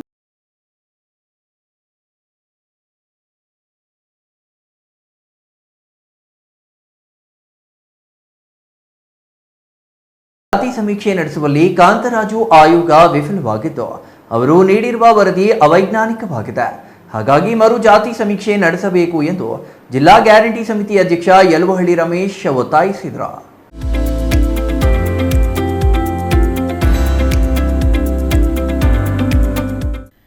ಚಿಕ್ಕಬಳ್ಳಾಪುರ ಪತ್ರಕರ್ತರ ಭವನದಲ್ಲಿ ಇಂದು ನಡೆದ ಸುದ್ದಿಗೋಷ್ಠಿಯಲ್ಲಿ ಮಾತನಾಡಿದ ಜಿಲ್ಲಾ ಗ್ಯಾರಂಟಿ ಸಮಿತಿ ಅಧ್ಯಕ್ಷ ಯಲುವಹಳ್ಳಿ ರಮೇಶ್, ದೇವರಾಜು ಅರಸು ಕಾಲದಲ್ಲಿ ಮಾಡಿರುವ ಆಯೋಗದ ವರದಿಯಲ್ಲಿ ಮೊದಲ ಸ್ಥಾನದಲ್ಲಿ ಲಿಂಗಾಯತ ಸಮುದಾಯ, ಎರಡನೇ ಸ್ಥಾನದಲ್ಲಿ ಒಕ್ಕಲಿಗರು, ಮೂರನೇ ಸ್ಥಾನದಲ್ಲಿ ಕುರುಬ ಸಮುದಾಯವಿತ್ತು. ಆದರೆ ಕಾಂತರಾಜು ಆಯೋಗ ಉಲ್ಟಾಪಲ್ಟಾ ಮಾಡಿದೆ. ಕನಿಷ್ಠ 10 ವರ್ಷಕ್ಕೊಮ್ಮೆ ಜಾತಿ ಗಣತಿ ಮಾಡಬೇಕು. ಕಳೆದ 15 ವರ್ಷಗಳ ಹಿಂದೆ ಕಾಂತರಾಜು ಆಯೋಗ ರಚನೆ ಮಾಡಿದರು. ಎಲ್ಲ ಸಮುದಾಯಗಳ ಸಾಮಾಜಿಕ ಶೈಕ್ಷಣಿಕ ಮೀಸಲಾತಿ ಬಗ್ಗೆ ಒಂದು ವರದಿ ಸರ್ಕಾರಕ್ಕೆ ಕೊಟ್ಟಿದ್ದರು. ವರದಿಯನ್ನು ರಾಜ್ಯ ಒಕ್ಕಲಿಗರ ಸಂಘದಿಂದ ಪರಿಶೀಲಿಸಿ ಅದು ಬಹಳಷ್ಟು ಅವೈಜ್ಞಾನಿಕವಾಗಿದೆ. ಇದು ಸರಿಯಿಲ್ಲ. ನಮಗೆ ಸರಿಯಾದ ವೈಜ್ಞಾನಿಕವಾದ ಮೀಸಲಾತಿ, ಸಾಮಾಜಿಕವಾಗಿ, ಶೈಕ್ಷಣಿಕವಾಗಿ, ಆರ್ಥಿಕವಾಗಿ ಎಲ್ಲ ರೀತಿಯಲ್ಲೂ ಎಲ್ಲ ಸಮುದಾಯಗಳಿಗೂ ನ್ಯಾಯಯುತವಾದ ಒಂದು ಮೀಸಲಾತಿ ಸಮೀಕ್ಷೆಯನ್ನು ನೂತನವಾಗಿ ಮಾಡಬೇಕೆಂದು ಕೇಂದ್ರ ಒಕ್ಕಲಿಗರ ಸಂಘದಿಂದ ಸರ್ಕಾರಕ್ಕೆ ಒತ್ತಾಯಿಸಿದರು ಎಂದರು. ಲಿಂಗಾಯತ ಸಮುದಾಯದ ಶಾಮನೂರು ಶಿವಶಂಕರಪ್ಪ, ಕಾಂತರಾಜು ಆಯೋಗ ಕೊಟ್ಟಿರುವ ವರದಿ ಸರಿಯಲ್ಲ, ನೂತನವಾಗಿ ಮಾಡಬೇಕೆಂದು ಹೇಳಿದರು. ಪ್ರಬಲವಾದ ಸಮುದಾಯಗಳನ್ನು ಬಹಳಷ್ಟು ಅವೈಜ್ಞಾನಿಕವಾಗಿ ಸಮೀಕ್ಷೆಯಲ್ಲಿ ಉಲ್ಲೇಖಿಸಿದ್ದಾರೆ.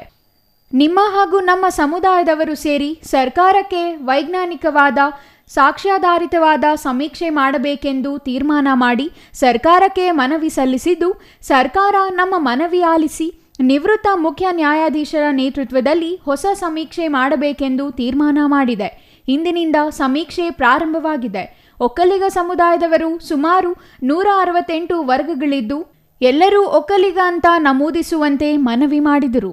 ಕನಿಷ್ಠ 10 ವರ್ಷಗಳಿಗೊಮ್ಮೆ ಜಾತಿ ಗಣತಿ ಮಾಡಬೇಕು. ಯಾಕಂದರೆ ಭಾಳಷ್ಟು ಜನ ಹೊಸಬರು ಹುಟ್ಟಿರ್ತಾರೆ, ಮಕ್ಕಳು ಭಾಳಷ್ಟು ಜನ ಹುಟ್ಟಿರ್ತಾರೆ, ಕೆಲವು ಸತ್ತಿರ್ತಾರೆ ವಯಸ್ಸಾದವರು. ಈ ಥರ ಬದಲಾವಣೆಗಳಾಗಿರ್ತದೆ. ಆ ಒಂದು ಕಾರಣದಿಂದ ಸರ್ಕಾರದ ನಿಯಮಾವಳಿ ಪ್ರಕಾರ 10 ವರ್ಷಕ್ಕೊಮ್ಮೆ ಜಾತಿ ಗಣತಿ ಮಾಡಬೇಕು ಅಂತ. ಕಾಂತರಾಜು ವರದಿದು 14 ವರ್ಷಗಳ ಹಿಂದೆ ಮಾಡಿರೋದು. Thoudanahalli Ramesh, CTV news, Chikkaballapur.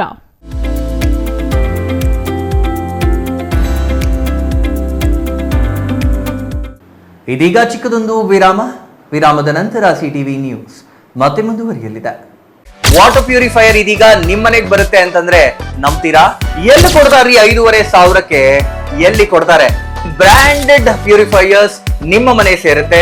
5 ವರ್ಷದ ಫ್ರೀ ಸರ್ವಿಸ್. ಹಾಯ್ ಹಲೋ ನಮಸ್ಕಾರ. ಬರೀ 5,500ಕ್ಕೆ ವಾಟರ್ ಪ್ಯೂರಿಫೈಯರ್ ಇದೀಗ ನಿಮ್ಮನೆಗೆ ಬರುತ್ತೆ ಅಂತಂದ್ರೆ ನಂಬ್ತೀರಾ? ನೀವು ನಂಬಲೇಬೇಕು. ಯಾಕೆಂದ್ರೆ ನಾವು ಇವಾಗಿರೋದು ಆಕ್ವಾಟೆಕ್ ನ ಹೋಲ್ಸೇಲ್ ಔಟ್ಲೆಟ್ ನಲ್ಲಿ ಕಾಪರ್, ಜಿಂಕ್, ಆಲ್ಕಲೈನ್, ROUF ಟೆಕ್ನಾಲಜಿಯೊಂದಿಗೆ ವಾಟರ್ ಪ್ಯೂರಿಫೈಯರ್ಸ್ ಇದೀಗ ನಿಮ್ಮನೆ ಸೇರ್ತಾ ಇದೆ. ಎಲ್ಲಿ ಕೊಡ್ತಾರ್ರಿ 5,500ಕ್ಕೆ? ಎಲ್ಲಿ ಕೊಡ್ತಾರೆ?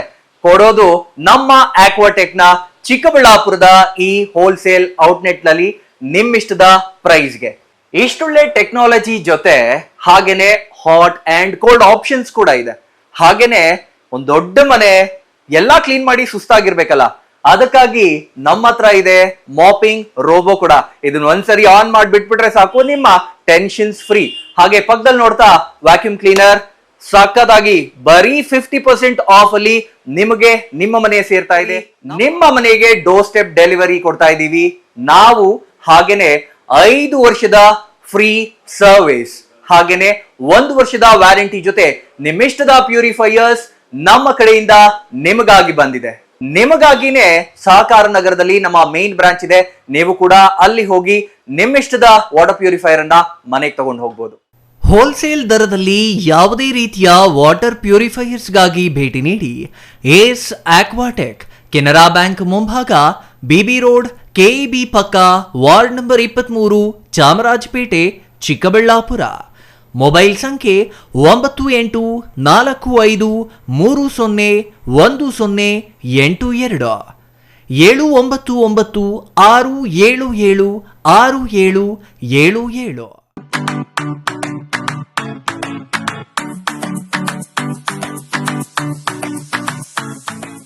ವಿಷಯ ಗೊತ್ತಾಯ್ತಾ? ಮನೆ ಇಂಟೀರಿಯರ್ಸ್ಗೂ ಸಹ ಇವಾಗ EMI ಪೇ ಮಾಡಬಹುದು. ಮನೆ ಕಚ್ಚಿದ ಮೇಲೆ ಇಂಟೀರಿಯರ್ಗೆ ತುಂಬಾನೇ ತಲೆ ಕೆಡ್ಸ್ಕೊತೀವಿ. ಯುನೀಕ್ ಆಗಿರ್ಬೇಕು, ಡಿಫ್ರೆಂಟ್ ಆಗಿರ್ಬೇಕು, ಮಾಡರ್ನ್ ಆಗಿರ್ಬೇಕು ಅಂತ. ಇದಕ್ಕೆಲ್ಲ ಒಂದು ಸೂಪರ್ ಸೊಲ್ಯೂಷನ್ ಕೊಡಬೇಕು ಅಂದ್ರೆ SMH hardware and innovations Chikkaballapur. ಇಡೀ ಬ್ಯಾಂಗ್ಳೂರಲ್ಲಿ ಕಂಪೇರ್ ಮಾಡಿದ್ರೆ ಇವ್ರು ಕೊಡೋ ರೇಟ್ಸ್ ತುಂಬಾನೇ ಅಫೋರ್ಡಬಲ್. ಇವ್ರದೇ ಆದಂತ ಸ್ವಂತ ಮ್ಯಾನುಫ್ಯಾಕ್ಚರಿಂಗ್ ಯೂನಿಟ್ ಇದೆ. Make in India 25 years of experience. 80% of their clients ಬ್ಯಾಂಗ್ಳೂರಲ್ಲೇ ಇರೋದು. ನಿಮ್ ಮನೆಗೆ ಬಂದು ವಿಸಿಟ್ ಮಾಡಿ ನಿಮ್ಗೆ ನೀಟ್ ಆಗಿ ಡಿಸೈನ್ ಮತ್ತು ಎಕ್ಸ್ಪ್ಲನೇಷನ್ ಮಾಡಿ ಯಾವ ತರ ಮಾಡಬಹುದು ಅಂತ ಕ್ಲಾರಿಟಿನೂ ಕೊಡ್ತಾರೆ. ಇಂಟೀರಿಯರ್ಸ್ ಗೆ ಬೇಕಿರೋ ಎಲ್ಲ ಐಟಮ್ ಇವ್ರ ಹತ್ರ ಸಿಗುತ್ತೆ. You will get it at the very best price ಅಂತಾನೆ ಹೇಳ್ಬೋದು. ಮನೆ ಹೊಸಲಿಂದ ಹಿಡಿದು ಹಾಲ್, ಬೆಡ್ರೂಮ್, ಕಿಚನ್ ಎಲ್ಲಾನು ಇವ್ರ ಹತ್ರ ನೀಟ್ ಆಗಿ ಡಿಸೈನ್ ಮಾಡ್ಕೋಬಹುದು. ಈ ವಿಡಿಯೋನ ಬೇಗ ನಿಮ್ ಫ್ರೆಂಡ್ಸ್ ಅಂಡ್ ಫ್ಯಾಮಿಲೀಸ್ಗೆ ಶೇರ್ ಮಾಡಿ, ತುಂಬಾನೇ ಯೂಸ್ ಆಗುತ್ತೆ.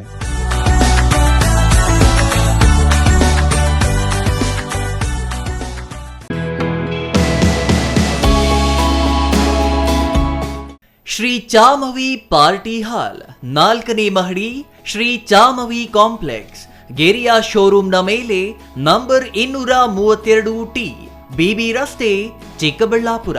ನಿಮ್ಮ ಎಲ್ಲ ಶುಭ ಕಾರ್ಯಗಳಿಗೆ ಸುಸಜ್ಜಿತ ಪಾರ್ಟಿ ಹಾಲ್ ಚಿಕ್ಕಬಳ್ಳಾಪುರದಲ್ಲಿ ಸಿದ್ಧ. ಹುಟ್ಟುಹಬ್ಬ, ನಾಮಕರಣ, ಕಾರ್ಯಕ್ರಮ ಯಾವುದೇ ಇರಲಿ, ನಿಮ್ಮ ನಿರೀಕ್ಷೆಗೆ ತಕ್ಕ ಪಾರ್ಟಿ ಹಾಲ್. AC ಕೇಂದ್ರೀಕೃತ ಪಾರ್ಟಿ ಹಾಲ್, ಪ್ರೊಜೆಕ್ಟರ್ ಮತ್ತು ಪರದೆಯೊಂದಿಗೆ ಸಿದ್ಧವಾಗಿದೆ. AI ಸ್ಪೀಕರ್ಗಳಿಂದ ಆವೃತ, ಲಿಫ್ಟ್ ಕೂಡ ಲಭ್ಯವಿದೆ. 100 ಕಾರ್ಗಳಿಗೆ ಪಾರ್ಕಿಂಗ್ ವ್ಯವಸ್ಥೆ, ಪವರ್ ಬ್ಯಾಕಪ್, ಜನರೇಟರ್ ಲಭ್ಯ. ಕೂಡಲೇ ಸಂಪರ್ಕಿಸಿ 9916161691 9739702077. ವಿರಾಮದ ನಂತರ CTV ನ್ಯೂಸ್ಗೆ ಮತ್ತೆ ಸ್ವಾಗತ. ಖಾಸಗಿ ಕಂಪನಿಯೊಂದು ಲಾಕೌಟ್ ನೋಟಿಸ್ ನೀಡಿ 81 ಮಂದಿ ಖಾಯಂ ನೌಕರರನ್ನ ಕೆಲಸದಿಂದ ತೆಗೆಯುವುದಾಗಿ ಹೇಳಿದ್ದು, ಕೆಲಸ ಕಳೆದುಕೊಳ್ಳುವ ಆತಂಕ ಎದುರಿಸುತ್ತಿರುವ ಕಾರ್ಮಿಕರು ನ್ಯಾಯಕ್ಕಾಗಿ ಒತ್ತಾಯಿಸಿದ್ದಾರೆ.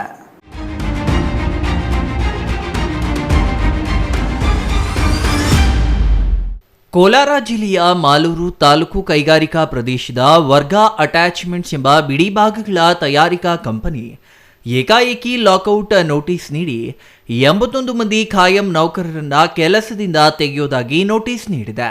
ಹೀಗಾಗಿ ಕೆಲಸ ಕಳೆದುಕೊಳ್ಳುವ ಭೀತಿಯಲ್ಲಿರೋ ಕಂಪನಿಯ ಕಾರ್ಮಿಕರು ನ್ಯಾಯ ಕೊಡಿಸುವಂತೆ ಒತ್ತಾಯಿಸಿ ಕಾರ್ಮಿಕ ಸಂಘಟನೆಗಳ ಮುಖಂಡರ ಸಮ್ಮುಖದಲ್ಲಿ ಕೋಲಾರ ಜಿಲ್ಲಾಧಿಕಾರಿ ಕಚೇರಿ ಎದುರು ಪ್ರತಿಭಟನೆ ನಡೆಸಿದರು.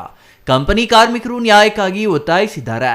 ಕಂಪನಿ ಲಾಭದಲ್ಲಿದ್ದರೂ ಬೇರೊಂದು ಕಡೆ ಕಂಪನಿ ತೆರೆಯುವ ಉದ್ದೇಶದಿಂದ ಕಂಪನಿ ಆರಂಭವಾದಾಗಿನಿಂದ ಇದ್ದ 250 ಮಂದಿ ಕಾರ್ಮಿಕರ ಸಂಖ್ಯೆ ಕ್ರಮೇಣ ಇಳಿಸಿ ಇದೀಗ 81 ಮಂದಿಯನ್ನ ಕೆಲಸದಿಂದ ತೆಗೆಯಲು ಹೊರಟಿದ್ದು, ಉದ್ಯೋಗ ಭದ್ರತೆ ಹಾಗೂ ಸೂಕ್ತ ಪರಿಹಾರ ನೀಡುವಂತೆ ನೊಂದಿರುವ ಯುವಕರು ಹಾಗೂ ಕಾರ್ಮಿಕ ಸಂಘಟನೆ ಮುಖಂಡರು ಒತ್ತಾಯಿಸಿದ್ದಾರೆ.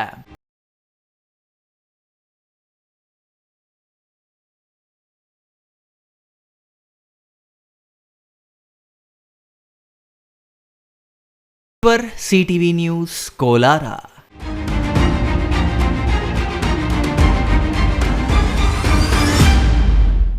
ಸರ್ಕಾರಿ ಶಾಲೆ ಮತ್ತು ಕನ್ನಡ ಮಾಧ್ಯಮದಲ್ಲಿ ಶಿಕ್ಷಣ ಪಡೆದರೆ ಭವಿಷ್ಯ ಹಿನ್ನಡೆಯಾಗುತ್ತದೆ ಎಂಬ ಪೋಷಕರ ಧೋರಣೆ ಬೇಸರದ ಸಂಗತಿ ಎಂದು ಬೆಂಗಳೂರು ಗ್ರಾಮಾಂತರ ಜಿಲ್ಲಾಧಿಕಾರಿ ಬಸವರಾಜು ಅಭಿಪ್ರಾಯಪಟ್ಟರು.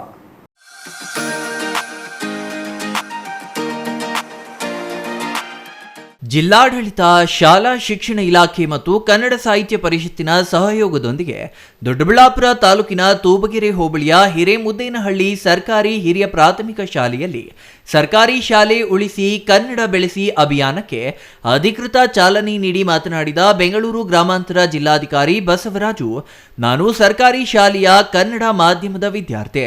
ಪ್ರಾಥಮಿಕದಿಂದ 10ನೇ ತರಗತಿಯವರೆಗೆ ಕನ್ನಡದಲ್ಲೇ ಓದಿದ್ದೇನೆ. ಕನ್ನಡ ಮಾಧ್ಯಮ ಯಶಸ್ಸಿಗೆ ಅಡ್ಡಿಯಾಗುವುದಿಲ್ಲ ಎಂಬುದು ನನ್ನ ವೈಯಕ್ತಿಕ ಅನುಭವ ಎಂದರು. ಇವತ್ತು ನಿಜಕ್ಕೂ ಒಂದು ಒಳ್ಳೆಯ ಕಾರ್ಯಕ್ರಮ ನಮ್ಮ ನವ ಕರ್ನಾಟಕ ಯುವಶಕ್ತಿ ವೇದಿಕೆ ವತಿಯಿಂದ ಆಯೋಜಿಸಿದ್ವಿ. ಈ ಕಾರ್ಯಕ್ರಮದ ಉದ್ದೇಶ ಏನಂದ್ರೆ ಸರ್ಕಾರಿ ಶಾಲೆಗಳನ್ನ ಉಳಿಸಿ ಕನ್ನಡ ಬೆಳೆಸಿ ಅಂತ ಒಂದು ಅಭಿಯಾನ ಶುರು ಮಾಡಿದ್ದೀವಿ. ಮಾನ್ಯ ಜಿಲ್ಲಾಧಿಕಾರಿಗಳು ಹೃದಯಪೂರ್ವಕವಾಗಿ ಈ ಕುಗ್ರಾಮಕ್ಕೆ ಆಗಮಿಸಿ ನಮ್ಮ ಈ ಅಭಿಯಾನಕ್ಕೆ ಅಧಿಕೃತವಾಗಿ ಚಾಲನೆ ಕೊಟ್ಟಿದ್ದಾರೆ. ಆ ಅಭಿಯಾನದ ಭಾಗವಾಗಿ ಮೊದಲಿಗೆ ಇವತ್ತು ಹಿರೇಮುದ್ದೇನಹಳ್ಳಿ ಶಾಲೆ ದೊಡ್ಡಬಳ್ಳಾಪುರ ತಾಲೂಕಿನಲ್ಲಿ ಬರುತ್ತೆ.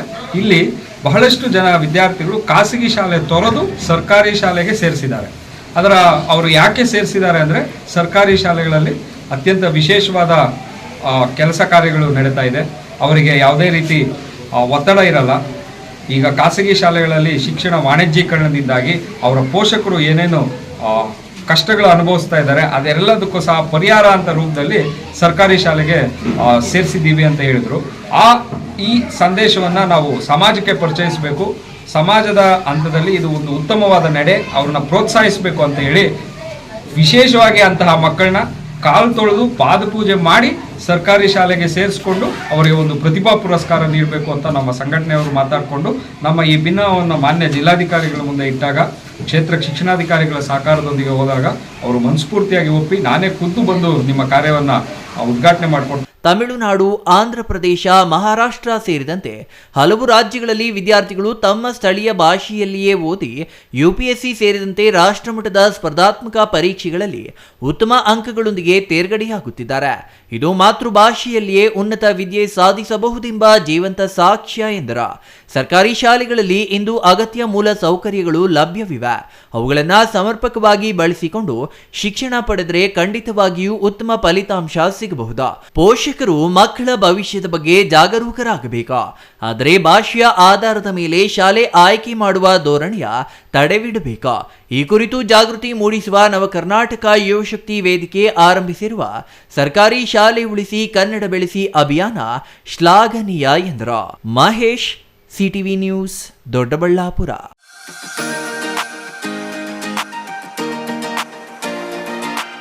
ಅಧಿಕಾರಿಗಳು ಸಿಬ್ಬಂದಿ ಅನುಕೂಲಕ್ಕಾಗಿ ಉತ್ತಮ ಆಡಳಿತದ ದೃಷ್ಟಿಯಿಂದ ಕಚೇರಿ ಸಮೀಪ ವಸತಿ ಗೃಹಗಳನ್ನು ನಿರ್ಮಿಸಲಾಗುತ್ತದೆ.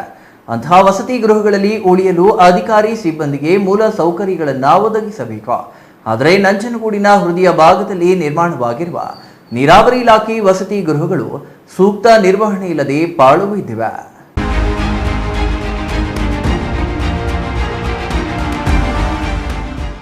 1973-74ರಲ್ಲಿ ರಾಜ್ಯದ ಮುಖ್ಯಮಂತ್ರಿಯಾಗಿದ್ದ ಡಿ ದೇವರಾಜ ಅರಸು ಅವರ ಅವಧಿಯಲ್ಲಿ, ನಂಜನಗೂಡಿನ ಶಾಸಕರಾಗಿದ್ದ ಕೆಬಿ ಶಿವಯ್ಯ ಅವಧಿಯಲ್ಲಿ ನಂಜನಗೂಡಿನಲ್ಲಿ 72 ವಸತಿ ಗೃಹಗಳನ್ನು ನಿರ್ಮಿಸಲಾಗಿದೆ. ಆರಂಭದ ಕೆಲ ವರ್ಷಗಳು ಈ ವಸತಿ ಗೃಹಗಳು ಸಾಕಷ್ಟು ಬಳಕೆಯಾಯಿತು. ಕಾಲಕ್ರಮೇಣ ಸರ್ಕಾರಗಳು ಬದಲಾಗುತ್ತಿರುವ ಜೊತೆಗೆ ಈ ವಸತಿ ಗೃಹಗಳು ನಿರ್ಲಕ್ಷ್ಯಕ್ಕೆ ಒಳಗಾಗಿವೆ. 72 ವಸತಿ ಗೃಹಗಳ ಪೈಕಿ ಸುಮಾರು 30 ವಸತಿ ಗೃಹಗಳು ಮಾತ್ರ ಪ್ರಸ್ತುತ ಬಳಕೆಯಾಗುತ್ತಿವೆ. ಉಳಿದವು ಪಾಳು ಬಂಗಲೆಗಳಾಗಿ ಪರಿವರ್ತನೆಯಾಗಿವೆ. ಕಟ್ಟಡಗಳನ್ನ ಗಿಡ ಗಂಟೆಗಳು ಮುಚ್ಚಿ ಹಾಕಿವೆ. ಮಳೆ ಬಂದರೆ ಸೋರುತ್ತದೆ. ವಾಸಕ್ಕೆ ಯೋಗ್ಯವಿಲ್ಲದೆ ಭೂತ ಬಂಗಲೆಗಳನ್ನ ನಾಚಿಸುವಂತೆ ಸರ್ಕಾರವನ್ನ ಹಂಗಿಸುತ್ತಿದೆ. ಅಧಿಕಾರಿ ಸಿಬ್ಬಂದಿಗೆ ಉಳಿಯಲು ಸಾಕಷ್ಟು ಭತ್ಯೆ ನೀಡಲಾಗುತ್ತಿದೆ. ಸ್ವಂತ ವಸತಿ ಗೃಹಗಳಿದ್ದರೂ ಬಾಡಿಗೆ ಮನೆಗಳನ್ನ ಆಶ್ರಯಿಸಿದ್ದಾರೆ. ಕಾರಣ ನಿರ್ವಹಣೆ ಇಲ್ಲದಿರುವುದು. ನೀರಾವರಿ ಇಲಾಖೆಯನ್ನ ಸ್ವಚ್ಛಗೊಳಿಸುವ ಜವಾಬ್ದಾರಿ ಹೊತ್ತ ಉಪಮುಖ್ಯಮಂತ್ರಿ ಡಿಕೆ ಶಿವಕುಮಾರ್ ಈ ವಸತಿ ಗೃಹಗಳನ್ನ ನೋಡಿದ್ರೆ ಸಂಬಂಧಪಟ್ಟ ಅಧಿಕಾರಿಗೆ ಕ್ಲಾಸ್ ತೆಗೆದುಕೊಳ್ಳುವುದು ಗ್ಯಾರಂಟಿ. ಯಾಕಂದ್ರೆ ಒಂದು ಮೂಲದ ಪ್ರಕಾರ ನಿರ್ವಹಣೆ ಖರ್ಚು ತೋರಿಸಲಾಗುತ್ತಿದೆ ಎಂಬ ಮಾಹಿತಿ ಕೇಳಿ ಬಂದಿದೆ.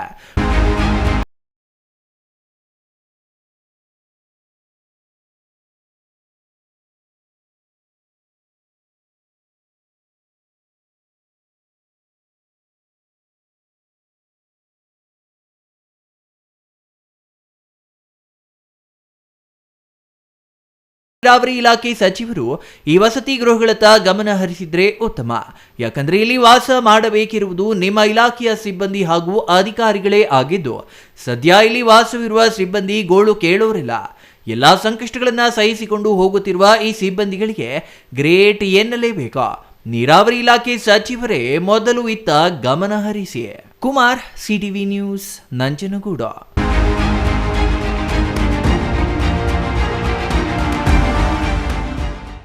ಶ್ರೀನಿವಾಸಪುರ ತಾಲೂಕಿನ ಗೌನಿಪಲ್ಲಿ ಗ್ರಾಮದ ಜನತಾ ಕಾಲೋನಿಯಲ್ಲಿ ಹೊಸ ನೀರಿನ ಟ್ಯಾಂಕ್ ನಿರ್ಮಾಣ ಮಾಡಲಾಗಿದ್ದು, ಅದೇ ಗ್ರಾಮಕ್ಕೆ ನೀರನ್ನ ಒದಗಿಸುತ್ತಿದ್ದ ಹಳೆ ನೀರಿನ ಟ್ಯಾಂಕ್ ಅನ್ನ ತೆರವು ಮಾಡದೆ ಹಾಗೆಯೇ ಬಿಡಲಾಗಿದೆ. ಇದರಿಂದ ಯಾವುದೇ ಸಮಯದಲ್ಲಿ ಅದು ಬೀಳಬಹುದು. ಇದರಿಂದ ಸಾರ್ವಜನಿಕರಿಗೆ ತೊಂದರೆಯಾಗುತ್ತದೆ. ಕೂಡಲೇ ಟ್ಯಾಂಕ್ ಅನ್ನ ತೆರವುಗೊಳಿಸುವಂತೆ ಸ್ಥಳೀಯರು ಒತ್ತಾಯಿಸಿದ್ದಾರೆ.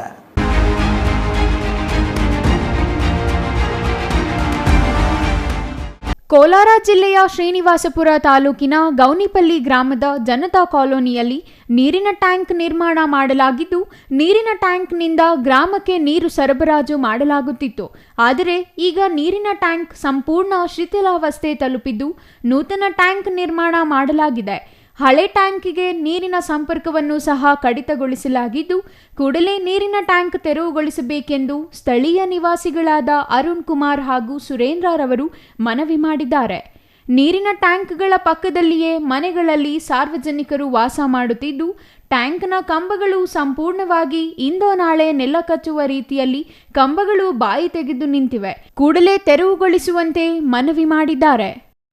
ನನ್ನ ಹೆಸರು ಅರುಣ್ ಕುಮಾರ್ ಅಂತ ಹೇಳ್ಬಿಟ್ಟು, ನಮ್ಮದು ಶ್ರೀನಿವಾಸಪುರ ತಾಲೂಕಿನ ಗೋನ್ಪಲ್ಲಿ ಗ್ರಾಮದ ಜನತಾ ಕಾಲೋನಿ. ಇಲ್ಲಿ ನೀರಿನ ಟ್ಯಾಂಕ್ ಕಟ್ಟಿದ್ದಾರೆ. ಅಂದರೆ ದೊಡ್ಡದಾಗಿದೆ. 2 ನೀರಿನ ಟ್ಯಾಂಕ್ ಕಟ್ಟಿದ್ದಾರೆ. ಇದು ನಮ್ಮ ಭಾವ ಅವ್ರ ಮನೆ ಹಿಂದ್ಗಡೆ ಕಾಣಿಸ್ತಾ ಇರೋದು. ಇದು ಪಕ್ಕದಲ್ಲೇ 2 ನೀರಿನ ಟ್ಯಾಂಕ್ ಕಟ್ಟಿದ್ದಾರೆ. ಅದು 2ರಲ್ಲಿ ಒಂದು ಶಿಥಿಲಾವಸ್ಥೆಗೆ ಬಂದಿದೆ. ಸುಮಾರು ಸಾರಿ ಇದನ್ನು ಆಲ್ರೆಡಿ ನೋಟಿಸು ಎಲ್ಲ ತಹಸೀಲ್ದಾರ್ಗೆ ಎಲ್ರಿಗೂ ನೋಟಿಸ್ ಎಲ್ಲ ಕೊಟ್ಟಿದ್ದೀವಿ. ಇನ್ನೂ ಯಾವುದೇ ಕ್ರಮ ಕೈಗೊಂಡಿಲ್ಲ. ಮಳೆಗಾಲ ಸ್ಟಾರ್ಟ್ ಆಗಿದೆ. ಇವತ್ತು ನಾಳೆ ಬಿದ್ದೋಗೋ ಮಟ್ಟಕ್ಕಿದೆ. ಪಕ್ಕದಲ್ಲೇ ಮನೆ ಇದೆ. ಅದರಲ್ಲಿ ನಮ್ಮ ಭಾವವರು ಸುಮಾರು 4-5 ಜನ ವಾಸ ಮಾಡ್ತಾಯಿದ್ದಾರೆ. ಅದು ಶಿಥಿಲಾವಸ್ಥೆಗೆ ಬಂದಿರೋ ಬಿದ್ದೋಗೋ ಮೂಮೆಂಟಲ್ಲಿದೆ. ಇದನ್ನ ಅಧಿಕಾರಿಗಳು ಬೇಗ ಕೂಡಲೇ ಎಚ್ಚೆತ್ತುಕೊಂಡು ಅದನ್ನ ಕ್ರಮ ಕೈಗೊಳ್ಳಬೇಕಾಗಿ ತಮ್ಮಲ್ಲಿ ಮನವಿ ಮಾಡ್ಕೊತಾ ಇದ್ದೀವಿ. Chandrashekar, CTV news, Srinivaspur.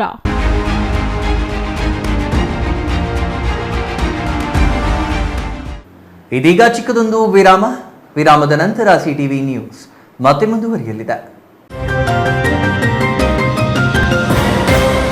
ಸಮಾರಂಭ ನಿಮ್ಮದು, ಪ್ರಚಾರ ನಮ್ಮದು. ಕಾರ್ಯಕ್ರಮ ಯಾವುದೇ ಇರಲಿ ಚಿಂತೆ ಬೇಡ. ನಿಮ್ಮ ಸಂತಸ ನೇರ ಪ್ರಸಾರ ಮಾಡಲು ನಾವು ರೆಡಿ. ಸಿಟಿವಿ ನ್ಯೂಸ್ ನಿಮಗಾಗಿ ಕಲ್ಪಿಸುತ್ತಿದೆ ವಿಶೇಷ ಅವಕಾಶ. ಹುಟ್ಟುಹಬ್ಬ, ನಾಮಕರಣ, ಮದುವೆ ಸಮಾರಂಭ, ಶಾಲಾ ಕಾಲೇಜಿನ ಕಾರ್ಯಕ್ರಮಗಳು, ಯಾವುದೇ ಸುದ್ದಿಗೋಷ್ಠಿಗಳು ಸೇರಿದಂತೆ ಕಾರ್ಯಕ್ರಮಗಳು ಯಾವುದೇ ಇರಲಿ ನಿಮಗೆ ಸಿಗಲಿದೆ ವ್ಯಾಪಕ ಪ್ರಚಾರ. ಸಿಟಿವಿ ನ್ಯೂಸ್ನಲ್ಲಿ ನಿಮ್ಮ ಸಂಭ್ರಮ ನೇರ ಪ್ರಸಾರದಲ್ಲಿ ನೋಡಿ. ನಿಮ್ಮ ಸಂಭ್ರಮ ನಿಮ್ಮ ಇಡೀ ಸಮೂಹಕ್ಕೆ ಮುಟ್ಟಿಸಲಿದೆ ಸಿಟಿವಿ ನ್ಯೂಸ್. ಕಾರ್ಯಕ್ರಮಕ್ಕೆ 2 ದಿನಗಳ ಮೊದಲು ನಮಗೆ ತಿಳಿಸಿ, ನಾವು ನೇರ ಪ್ರಸಾರ ಮಾಡುತ್ತೇವೆ.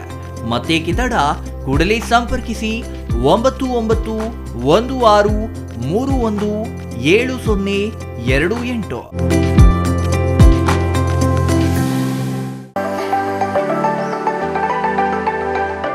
Shri Manjunatha hardware and innovations 22 ವರ್ಷಗಳಿಂದ ಮಾರುಕಟ್ಟೆಯಲ್ಲಿ ಸುದೀರ್ಘ ಪಯಣ ಮತ್ತು ಗ್ರಾಹಕ ಹಾಗೂ ಎಂಜಿನಿಯರಿಂಗ್ಗಳ ನಂಬಿಕೆಯ ಆಯ್ಕೆ.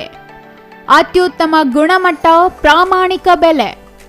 Engineer choices, architect choices, corporates, house owners, carpenter choices, hardware dealers ಹಾಗೂ ಇನ್ನಿತರರಿಗೆ ಹೋಲ್ಸೇಲ್ ದರದಲ್ಲಿ ಸಿಗುವ ಸ್ಥಳವೇ ಶ್ರೀ ಮಂಜುನಾಥ ಹಾರ್ಡ್ವೇರ್ ಮತ್ತು ಇನ್ನೋವೇಷನ್ಸ್. ವಿವಿಧ ರೀತಿಯ ವಿನ್ಯಾಸಗಳುಳ್ಳ ಡೆಕೋರೇಟಿವ್, ಪ್ರೊಟೆಕ್ಟಿವ್, ಫಂಕ್ಷನಲ್ ಹಾಗೂ ಉತ್ತಮ ದರದಲ್ಲಿ ಗುಣಮಟ್ಟದ ಹಾರ್ಡ್ವೇರ್ ವಸ್ತುಗಳು ನಮ್ಮಲ್ಲಿ ದೊರಕುತ್ತದೆ. ವಿಳಾಸ: ರಿಲಯನ್ಸ್ ಪೆಟ್ರೋಲ್ ಬಂಕ್ ಹತ್ತಿರ, ಬಿಬಿ ರಸ್ತೆ, ಚಿಕ್ಕಬಳ್ಳಾಪುರ. ಮೊಬೈಲ್ ಸಂಖ್ಯೆ 9739393927. ಮತ್ತೊಂದು ಸಂಖ್ಯೆ 9008680303.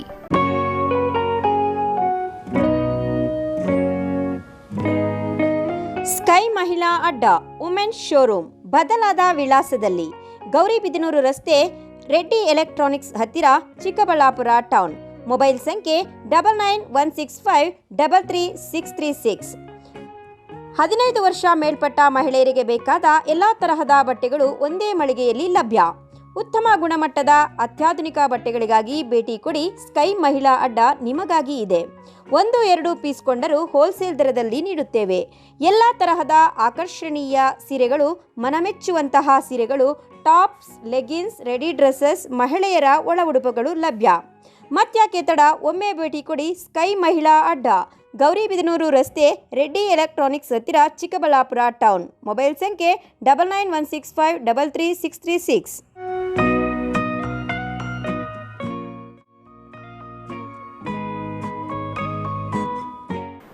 ವಿರಾಮದ ನಂತರ ಸಿಟಿವಿ ನ್ಯೂಸ್ಗೆ ಮತ್ತೆ ಸ್ವಾಗತ. ಇದೀಗ ಸಂಕ್ಷಿಪ್ತ ಸುದ್ದಿಗಳು.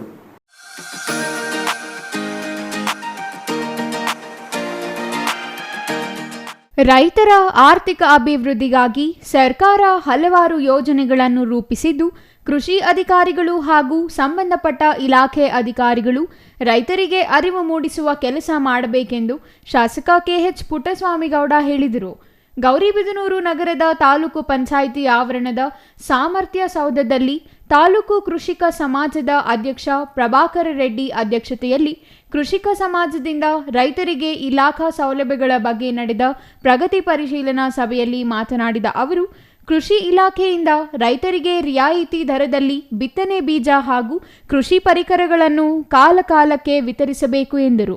ಸಭೆಯಲ್ಲಿ ಕೃಷಿ ಚಟುವಟಿಕೆಗೆ ಸಂಬಂಧಿಸಿ ವಿವಿಧ ಇಲಾಖೆಗಳ ಅಧಿಕಾರಿಗಳು ವಿಮಾ ಸೌಲಭ್ಯದ ಬಗ್ಗೆ ತಾಲೂಕಿನ ರೈತರಿಗೆ ಅರಿವು ಮೂಡಿಸುವ ಕೆಲಸವನ್ನು ಮಾಡಬೇಕು. ಅಧಿಕಾರಿಗಳು ಕಚೇರಿಗೆ ಸೀಮಿತವಾಗದೆ ರೈತರ ಬಳಿಗೆ ಹೋಗಬೇಕೆಂದು ಕೃಷಿಕ ಸಮಾಜದ ಸದಸ್ಯರಾದ ಮನೋಹರ್ ತಿಳಿಸಿದರು.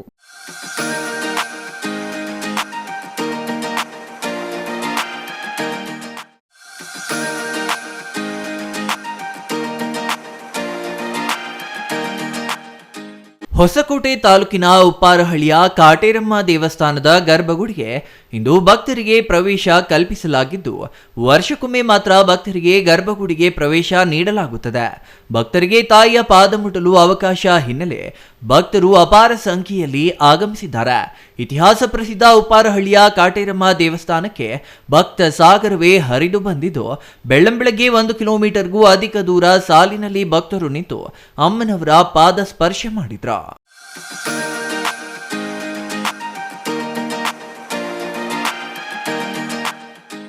ಕೊನೆಯದಾಗಿ ಮತ್ತೊಮ್ಮೆ ಮುಖ್ಯಾಂಶಗಳು.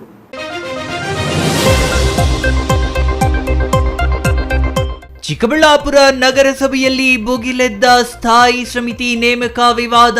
ಬಿಜೆಪಿ ರೆಬಲ್ ಸದಸ್ಯರೊಂದಿಗೆ ಕಾಂಗ್ರೆಸ್ ಸದಸ್ಯರ ಪಿತೂರಿ ಆರೋಪ. ಸ್ಥಾಯಿ ಸಮಿತಿ ನೇಮಕಕ್ಕೆ ಗುರು ಶಿಷ್ಯರ ಜೊತೆ ರೆಬೆಲ್ ಸದಸ್ಯರ ಸಾಥ್. ಸಾಮಾನ್ಯ ಸಭೆಯಲ್ಲಿ ಚರ್ಚೆ ಮಾಡದೆ ಸ್ಥಾಯಿ ಸಮಿತಿಗೆ ನೇಮಕ. ಚಿಕ್ಕಬಳ್ಳಾಪುರದಲ್ಲಿ ಮತ್ತೆ ಆರಂಭವಾಯಿತು ರಸ್ತೆ ಅಗಲೀಕರಣದ ಭೂತ. ಬಜಾರ್ ರಸ್ತೆ, ಗಂಗಮ್ಮಗುಡಿ ರಸ್ತೆ ಅಗಲೀಕರಣಕ್ಕೆ ಸಿದ್ಧತೆ. 60 ಅಡಿ ರಸ್ತೆ ನಿರ್ಮಾಣಕ್ಕೆ ಮಾರ್ಕಿಂಗ್ ಮಾಡಿದ ನಗರಸಭೆ. ಒತ್ತುವರಿಯಾಗಿದ್ದರೆ ತೆರವು, ದಾಖಲೆ ಇದ್ದರೆ ಪರಿಹಾರ. ನಗರಸಭೆ ಗ್ರಾಮ ಪಂಚಾಯಿತಿ ಜಟಾಪಟಿಯಿಂದ ಜನರ ಪರದಾಟ. ಮೂಲ ಸೌಲಭ್ಯಗಳಿಲ್ಲದೆ ಅಧಿಕಾರಿಗಳಿಗೆ ಹಿಡಿ ಶಾಪ. ಪಂಚಾಯಿತಿ ವ್ಯಾಪ್ತಿಯಲ್ಲಿದ್ದರೂ ಮತದಾನ ಮಾತ್ರ ನಗರಸಭೆಗೆ. ಅಭಿವೃದ್ಧಿಯೇ ಇಲ್ಲದೆ ಜನರ ಪರದಾಟ.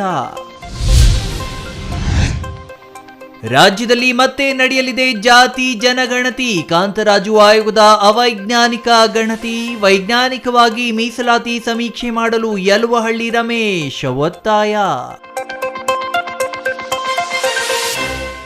ಇನ್ನು ಇದಿಷ್ಟು ಈ ಹೊತ್ತಿನ ಸುದ್ದಿ. ನೋಡ್ತಾ ಇರಿ ಸಿಟಿವಿ ನ್ಯೂಸ್, ಇದು ನಿಮ್ಮ ಜೊತೆಗಾರ.